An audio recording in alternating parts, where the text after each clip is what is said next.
नमस्कार साथियों, मेरा नाम ऋषिराज सक्सेना, मैं उत्कर्ष महाविद्यालय से बीएड द्वितीय वर्ष का छात्र। आज हम सीखेंगे मैक्रो टीचिंग, वृहद शिक्षण के दौरान जो हम लेसन प्लान बनाते हैं उसको कैसे बनाया जाए। हमको लेसन प्लान की 2 फाइल्स मिलती हैं। हर एक फाइल में 20 लेसन प्लान्स होते हैं, सभी का सेम पैटर्न होता है। अगर हम एक ढंग से बनाना सीख गए तो हम सभी आसानी से बना लेंगे। तो आइए सीखते हैं कैसे बनाते हैं लेसन प्लान। देखिए, सबसे पहले तो ये जनरल इन्फॉर्मेशंस हैं: class, section, subject, sub subject, topic, date, period, duration, name of school जिस स्कूल में आपको पढ़ाना है, जनरल ऑब्जेक्टिव्स, सामान्य उद्देश्य। इसमें 5 पॉइंट्स लिखे जाते हैं अमूमन। पहला, छात्रों में जीव विज्ञान के प्रति रुचि जागृत करना। आप जो भी विषय पढ़ा रहे हो, जैसे मैं जीव विज्ञान पढ़ाता हूं तो मेरे को जीव विज्ञान लिखना था। आप भौतिक विज्ञान पढ़ा रहे हो तो भौतिक विज्ञान लिखिए, रसायन विज्ञान पढ़ा रहे हो रसायन विज्ञान लिखिए, वाणिज्य पढ़ा रहे हो तो वाणिज्य लिखिए, गणित पढ़ा रहे हो या कोई भी विषय पढ़ा रहे हो तो उसके बारे में वो शब्द लिखेंगे, बाकी सेम स्टेटमेंट्स वैसे ही रहेंगे। पॉइंट नंबर 2, छात्रों का जीव विज्ञान के प्रति वैज्ञानिक दृष्टिकोण उत्पन्न करना। छात्रों में तार्किक चिंतन एवं अवलोकन शक्ति का विकास करना। छात्रों में जीव विज्ञान की आर्थिक उन्नति में होने वाले सहयोग से परिचित कराना।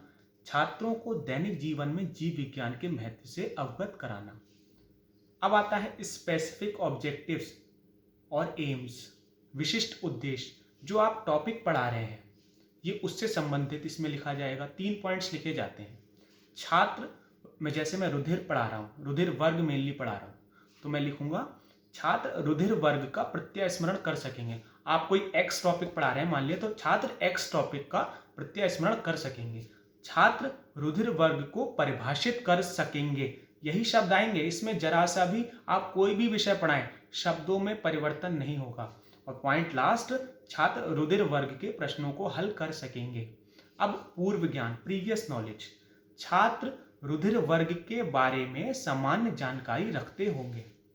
जब आप कक्षा में प्रवेश करते हैं तो आप ड्यूरिंग टीचिंग किन किन मटेरियल एड्स का यूज करते हैं वो इस हेडिंग में लिखा जाएगा। मटेरियल एड्स, चौक, डस्टर, लपेट, श्यामपट्ट, मार्कर, चार्ट आदि। मोटिवेशन, अभिप्रेरणा, इसमें 4 पॉइंट्स लिखे जाते हैं, क्योंकि एक टीचर की पावर होती है उसकी वाक्पटुता, उसकी भाषा शैली। तो उस उद्देश्य से यह कॉलम है कि पॉइंट नंबर 1, मौखिक पुनर्वलन द्वारा छात्रों को अभिप्रेरित करना। छात्रों को पूर्व ज्ञान से जोड़ते हुए नवीन ज्ञानार्जन करने के लिए प्रेरित करना। जीव विज्ञान को व्यवहारिक ज्ञान में लाने के लिए प्रेरित करना। सहायक सामग्री के उपयोग द्वारा छात्रों को प्रेरित करना। अब देखिए, कोई भी लेसन प्लान हो उसमें 4 मेन ब्रॉड हेडिंग होती हैं। नंबर 1 प्रस्तावना, नंबर 2 प्रथम चरण, नंबर 3 द्वितीय चरण, नंबर 4 तृतीय चरण। नंबर 1, पॉइंट नंबर 1, प्रस्तावना की बात करते हैं। प्रस्तावना ये पाठ्य वस्तु में पड़ेगा। उद्देश्य एवं उनका विशिष्टीकरण। तो प्रस्तावना का उद्देश्य क्या है? ज्ञानात्मक उद्देश्य। अब प्रस्तावना से संबंधित शिक्षक क्रियाएं जो टीचर्स क्लास में एक्टिविटी करेंगे, तो हम क्या करेंगे प्रस्तावना के दौरान? प्रस्तावना प्रश्न करेंगे। तो प्रायः इसमें हम मिनिमम 3 मैक्सिमम 4 प्रश्न करेंगे। तीसरे या चौथे प्रश्न को हमें समस्यात्मक प्रश्न बनाना होगा, यानी उसमें छात्र आकर के अटक जाए और वहीं से हमारा टॉपिक निकलेगा। वही चौथा हमारा समस्यात्मक प्रश्न हो गया। फिर हम लिखेंगे प्रस्तावना प्रश्न के बाद उद्देश्य कथन। जैसे कि मेरा विषय था रुधिर वर्ग, तो हमने लिख दिया बच्चों आज हम रुधिर वर्ग के बारे में अध्ययन करेंगे। देखो यहां मैं प्रश्न कर रहा हूं, छात्र क्या कर रहे हैं? उत्तर दे रहे हैं। तो ये विधि कैसी हो गई? प्रश्नोत्तर विधि। अब हम प्रथम चरण पर आते हैं। प्रथम चरण की हमारी हेडिंग हो गई रुधिर वर्ग की खोज। रुधिर वर्ग की खोज, इसका उद्देश्य क्या है? प्रस्तावना की तरह ही ज्ञानात्मक उद्देश्य। प्रस्तुतिकरण में हम क्लास में जो बच्चे को समझाएंगे वो 4-5 स्टेटमेंट्स रुधिर वर्ग की खोज से संबंधित हम लिखेंगे। छात्र इसको ध्यानपूर्वक सुनेंगे। क्योंकि ये सब क्या हो रहा है? व्याख्यान विधि के द्वारा हो रहा है, तो विधि का नाम डाल दिया व्याख्यान विधि। अब जो हमने समझाया, क्या छात्रों को उस चीज का बोध हुआ? छात्र समझ पाए उस चीज को? तो हमारी अगली हेडिंग हो गई बोधात्मक उद्देश्य। उससे संबंधित हम प्रश्न करेंगे। तो प्रश्न कैसे होंगे? विकासात्मक प्रश्न।